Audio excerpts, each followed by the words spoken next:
그러면 130억 원이 테슬라의 두 손에 떨어지지 않겠습니까? 테슬라 부자가 되었을까요? 그렇지 못했다는 거죠.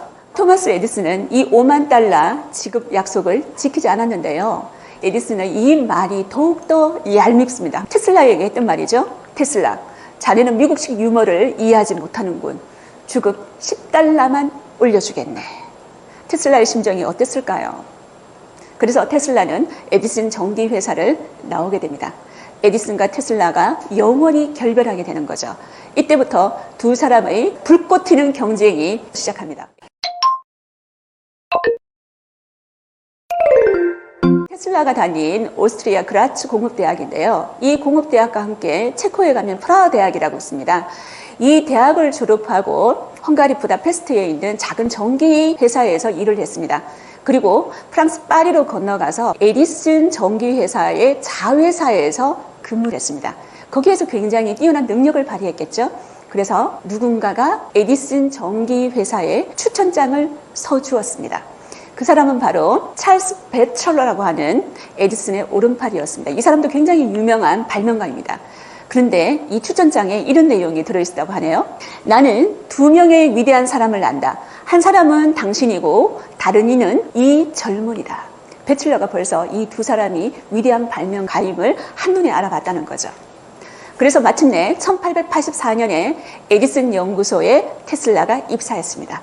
테슬라가 꿈에도 그리던 발명왕 에디슨을 만나게 되었다는 거죠. 그런데 당시 이 에디슨 전기회사에서는 굉장히 많은 컴플레인들이 들어오고 있었습니다. 고객들의 집과 건물에 화재가 자주 발생을 했었는데요. 에디슨 입장에서 봤을 때는 굉장히 골칫거리였습니다. 이때 에디슨이 테슬라에게 이런 제안을 했습니다.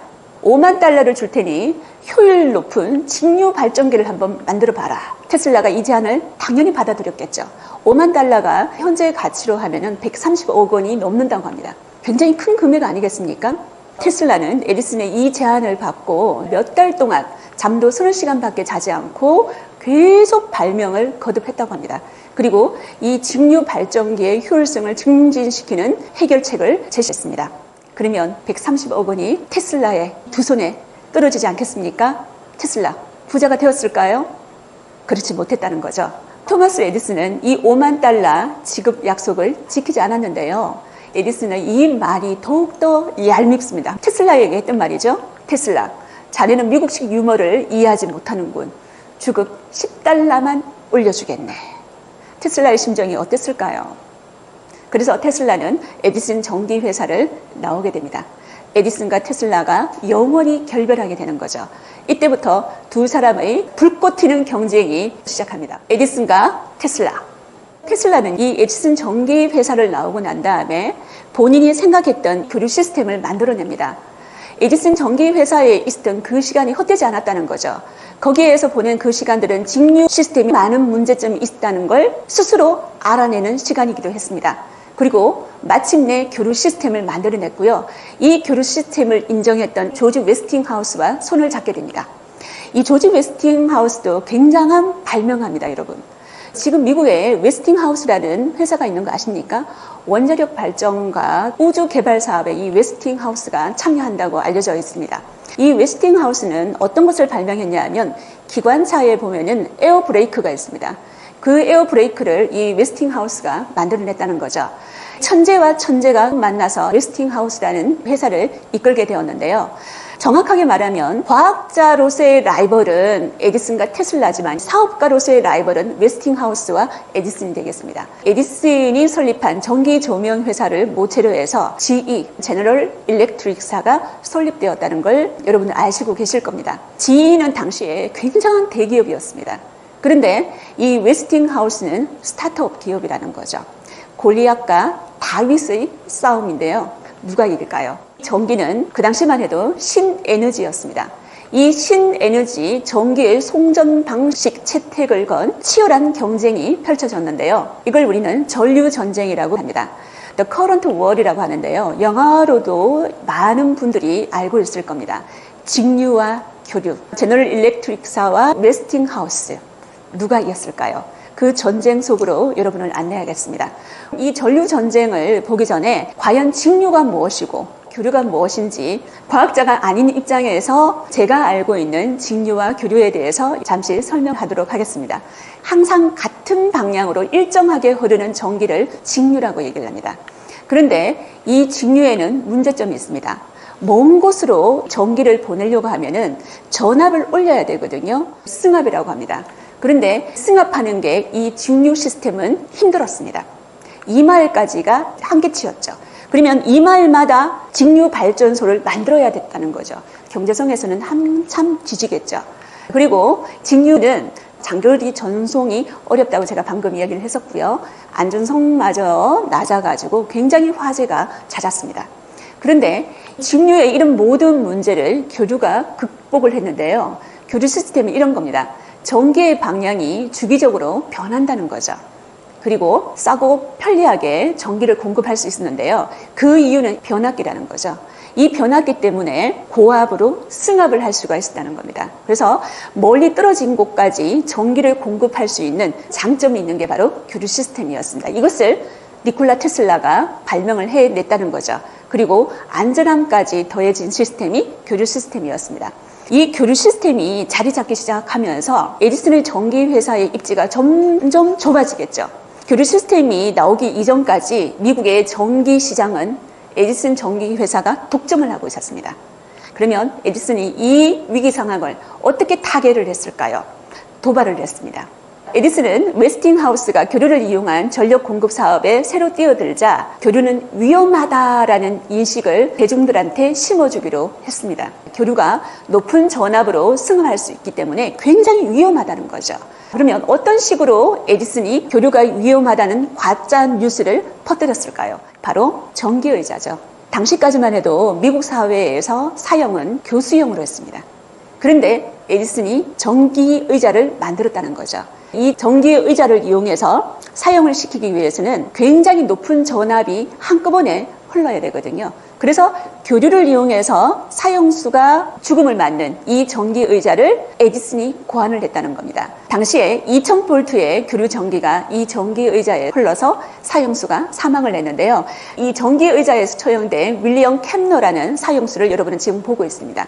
이 캡너가 사형을 당할 때 7분 동안 이 전기의자에서 교류 전기가 자신의 몸을 통과하는 참혹함을 겪었다고 알려져 있는데요. 이 전기의자는 테슬라를 이기기 위한 에디슨의 질투심에서 나왔다고 해도 과언이 아니죠. 그리고 또 하나, 이 전기의자를 이용해서 에디슨은 수많은 대중이 지켜보는 앞에서 코끼리를 사용시켰습니다. 코끼리만 사용시킨 게 아닙니다. 개하고 고양이도 교류 전기를 이용해서 수없이 죽게 만들었습니다. 그리고 뉴욕주뿐만이 아니라 다른 주에서도 사용장에서 전기의자가 채택될 수 있도록 정치적으로 로비하는 것도 이 에디슨의 몫이었죠.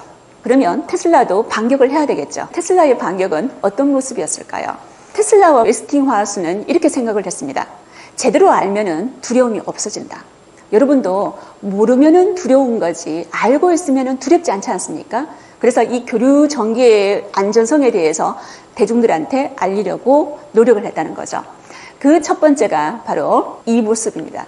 여기에 보면은 번쩍번쩍 하는 게 있죠. 이게 바로 테슬라 코일입니다. 변압기라는 거죠. 변압기 밑에서 테슬라가 유유히 독서를 하고 있다는 거죠. 그만큼 이 교류 전기는 안전하다는 것을 몸소 보여주는 것이었습니다. 이 직류와 교류의 대결의 정점은 시카고 박람회였습니다. 이 시카고 박람회는 1893년에 열렸습니다. 콜럼부스가 신항로를 개척했던 시점이 1492년이었습니다. 콜럼부스의 신항로 개척 400주년을 맞이해서 1893년에 시카고 박람회가 열렸습니다. 이 시카고 박람회에서 사활을 건 입찰 전쟁이 벌어졌습니다. 입찰에서 가장 중요시 여기는 게 뭐였을까요? 첫 번째는 경제성이고요. 두 번째는 안전성입니다. 그러면 서로서로 안전하다, 서로서로 경제적이다 이런 것을 보여주어야 되겠죠. 이 시카고 박람회장에 수많은 사람들이 모여들었습니다. 그때 니콜라 테슬라는 양복을 쫙 입고 연단에 올라섰습니다.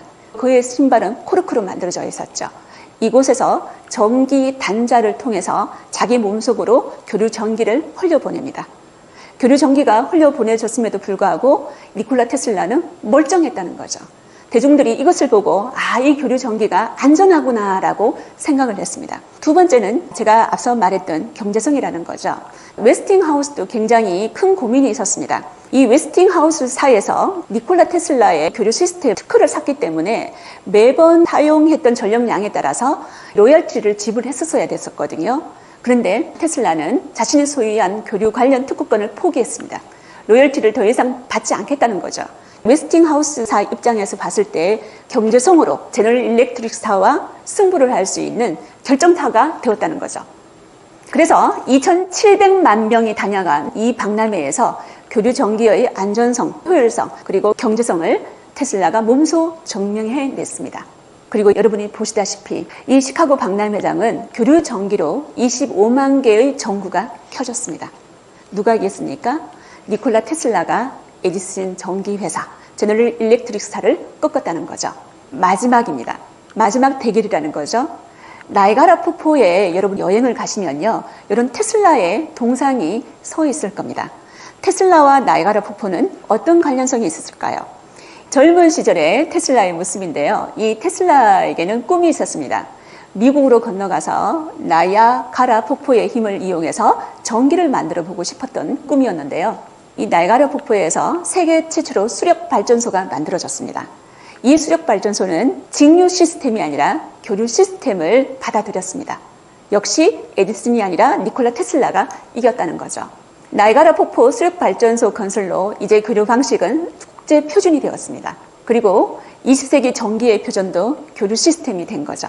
이처럼 전기는 과거에는 특권층의 전유물이었습니다. 왜냐하면 발전 시설이 굉장히 비쌌고 전기료 또한 비쌌기 때문이었죠. 하지만 니콜라 테슬라의 교류 시스템의 발명으로 전기는 대중에게 더 싸고 편리하게 보급형 전기가 되었다는 겁니다. 과학계 최고의 맞수, 테슬라와 에디슨인데요. 테슬라와 에디슨은 보통 이런 식으로 많이 비교를 합니다. 영감형과 노력형, 이상파와 현실파, 연구가와 사업가, 상상력 천재와 쇼맨십의 천재, 이런 식으로 두 사람이 많이 비교가 됩니다. 발명왕 에디슨입니다. 1,033개의 발명품과 등록 특허만 해도 1,093개가 넘는다는 거죠. 니콜라 테슬라보다 훨씬 더 많은 발명품과 특허를 가지고 있는데요. 에디슨은 이런 철학을 가지고 있었습니다. 팔 수 없는 것은 발명하지 않는다. 그리고 나는 나 이전의 마지막 사람이 멈추고 남겨놓은 것에서 출발한다. 그의 발명품을 보면은 앞서 어떤 사람이 실패한 발명품을 실용화시키는 단계에서 출발했다는 거죠. 여러분이 알고 있는 에디슨의 백열 전구도 마찬가지였습니다. 다른 사람이 발명해 놓았는데 그 문제점을 개선해서 실용화시켰던 인물이 발명왕 에디슨이었습니다. 그리고 이 두 사람의 관계가 얼마나 악연이었는지, 두 사람이 서로를 어떻게 생각하는지 이 사건에서 우리는 볼 수가 있는데요. 1915년에 뉴욕타임즈에서 노벨 물리학상 공동 수상자로 에디슨과 테슬라가 뽑혔다라는 기사를 냈습니다. 그런데 이때 다른 사람이 노벨 물리학상을 받았습니다. 두 사람이 공동 수상을 거부했기 때문인데요. 거부한 이유가 굉장히 재미있습니다. 에디슨은 이렇게 말했습니다. 내 밑에서 일하던 애송이가 나와 공동 수상이라니 기분 나빠서 받지 않겠어. 테슬라는요, 치졸한 에디슨과 공동 수상을 하느니 차라리 안 받는 게 낫겠어. 이렇게 두 사람은 공동 수상을 거부했습니다. 여러분 다 아시고 있는 어록이죠. 천재는 99%의 노력과 1%의 영감으로 만들어진다고 토마스 에디슨은 말을 했는데요. 이 이야기에서 우리는 보통 토마스 에디슨이 노력을 강조하는 발명가이구나 이렇게 생각을 하는데 실제로는 그렇지 않다는 거죠. 99%의 노력, 누구나 다 할 수가 있습니다. 근데 1%의 영감, 1%의 재능 가지고 있는 사람 자신밖에 없다는 거죠. 자신 최고라는 겁니다. 스스로를 높이기 위해서 이런 말을 만들어냈던 인물이 에디슨이었습니다. 그런데 에디슨의 이 말을 듣고 천재 니콜라 테슬라는 이렇게 반격을 했다고 하죠. 에디슨이 머리를 좀 더 썼으면 99%의 노력을 안 해도 됐을걸. 정말 쐐기 넘치는 멘트 아니겠습니까? 그런 테슬라의 발명 철학, 어떤 게 있는지 살펴보도록 하겠습니다. 테슬라의 발명 철학을 가장 잘 보여주는 건물이 워든클리프 타워입니다. 이 워든클리프 타워는 47m 높이의 청동돔이 얹혀져 있습니다. 그리고 47m의 이 타워에 테슬라 코일이 감겨져 있었다는 거죠. 대륙과 대륙 사이 무선으로 전기를 보내는 시스템이 워든 컬리프 타워입니다. 근데 이 워든 컬리프 타워를 테슬라가 만든 목적이 있습니다. 전기를 인류에게 공짜로 공급하는 것. 이게 바로 테슬라의 꿈이자 철학이었다는 거죠. 이 워든 컬리프 타워를 만들 때 굉장한 돈이 들어갈 수밖에 없습니다.